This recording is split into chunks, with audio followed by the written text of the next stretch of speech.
Whenever RWBY's on hiatus, I can't wait until it comes back. Honestly, I've had people suggest delays before for various reasons, and I never wanted there to be a delay for RWBY because when the season's going on, it's always been such a happy time.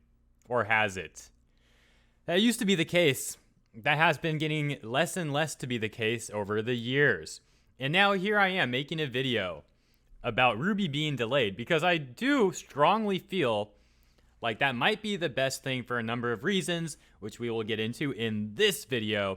If you watched my videos yesterday, you know that I had planned on making this one, and I did mention that this would be a bit of a rambly video, and that's certainly going to be the case. So go ahead, grab a drink, I'm going to roll the intro, and I will see you in just a moment.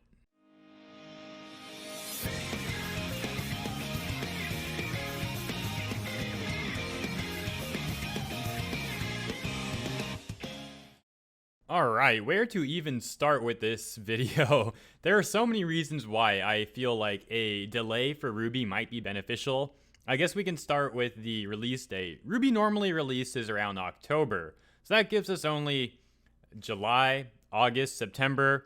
We have less than 4 months, about 3.5 months until RWBY is supposed to be coming out with Volume 7.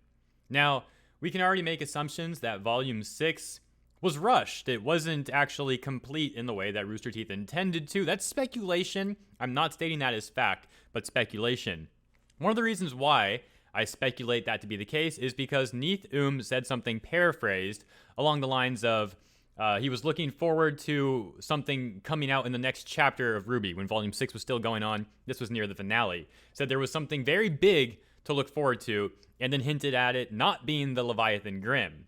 Well, sure enough, once the volume wrapped up, Neith then, again, paraphrased, tweeted something along the lines of, what I was hoping for you guys, or what I wanted you guys to see that was like the big surprise, it didn't actually happen.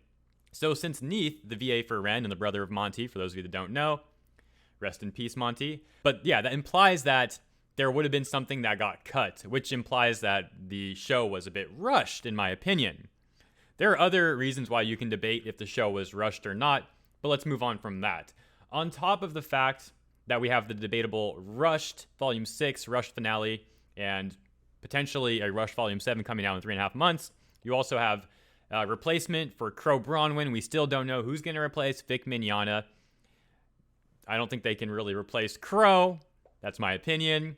Of course, they can get another VA, but can they get one who really acts just like Crow? Because as we've heard from the wonderful Vic Mignogna himself, a big part of voice acting is acting. It's getting into the character. And I really, really think Vic does a great job getting into Crow. He brings life to the character. Life that a lot of the characters in RWBY honestly lack. So I will miss Crow Bronwyn. I will miss Vic Mignogna.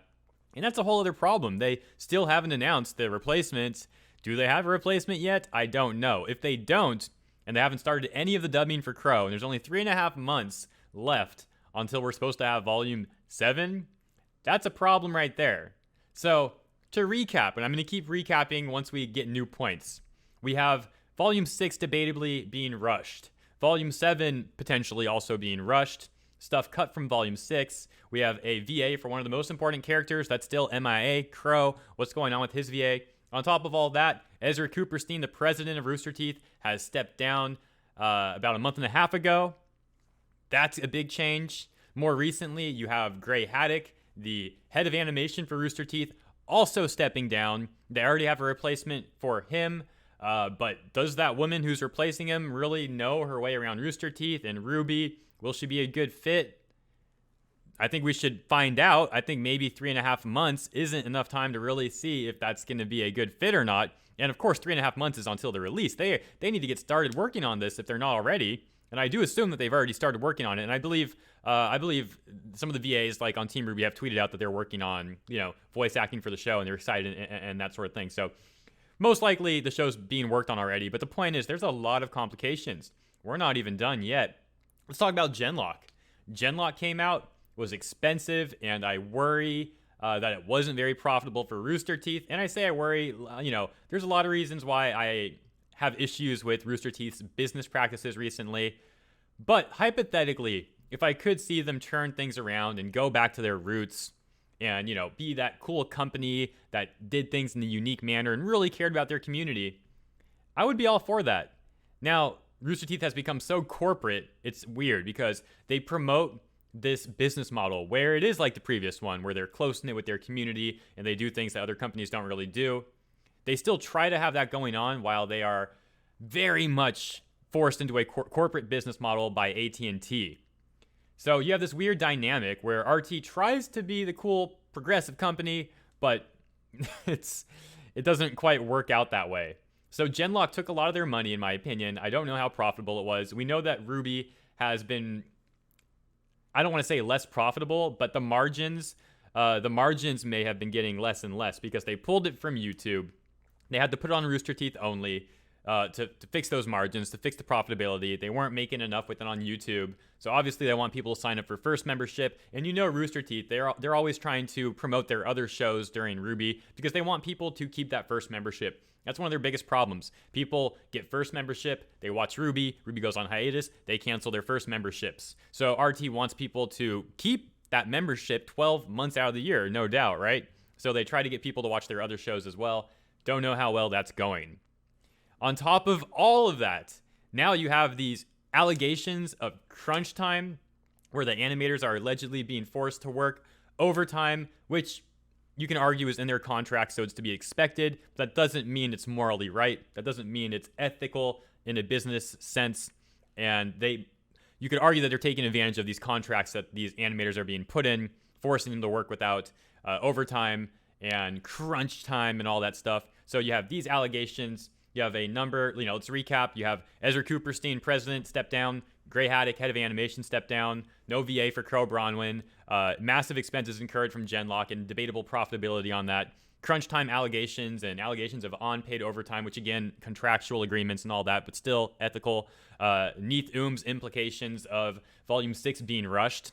So if they had to cut stuff from Volume 6 and they didn't have all the problems that we just listed, imagine Volume 7. You see what I'm getting at? So it has me very worried. It does.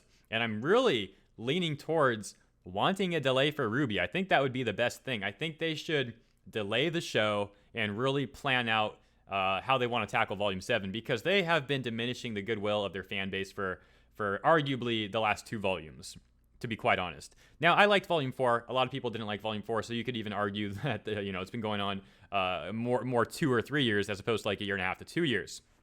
It's debatable. But all in all, as I said, this stuff has me quite worried, and I guess we'll see where things go. And of course, a bit of personal bias. Now that my best girl, the best girl, not just mine, but the best girl in the whole show, undisputable best girl, Neo, is back in RWBY, I am very worried. Part of me wishes that they didn't even bring her back anymore because the show is in such a messy state. Now Neo's back in it, and I have to worry about Best Girl also getting ruined. I was so excited when they brought her back, and now it's just stressing me out a little bit. Not literally. I'm not stressing over RWBY.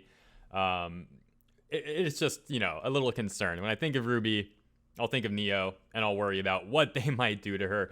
I'm still hopeful that Neo will beat Cinder. Probably, right in the back. Boom! We'll see, though. We'll see. Oh, man. If something goes wrong with Neo, it's done, man. I don't even know anymore. At that point, I'm out.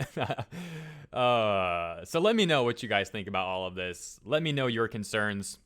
Are your concerns the same as mine? Do you agree with my points? Do you have other concerns that I didn't even bring to the table that you might, want to talk about? Let me know in the comments below, all that stuff. I'll take a look. I may not reply to them all, but I do read them all. And I appreciate you guys taking the time to voice your opinions down there. Much appreciated. If you enjoyed this video, leave a thumbs up. Subscribe if you're not. Hit the notification bell, all that jazz. And I have some shout outs for the wonderful people who helped promote my last video, that one being the Neon Genesis Evangelion Netflix redub video.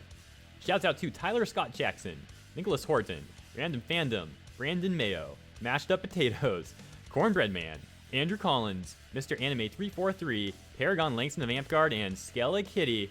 I appreciate you guys, and I will see you next time.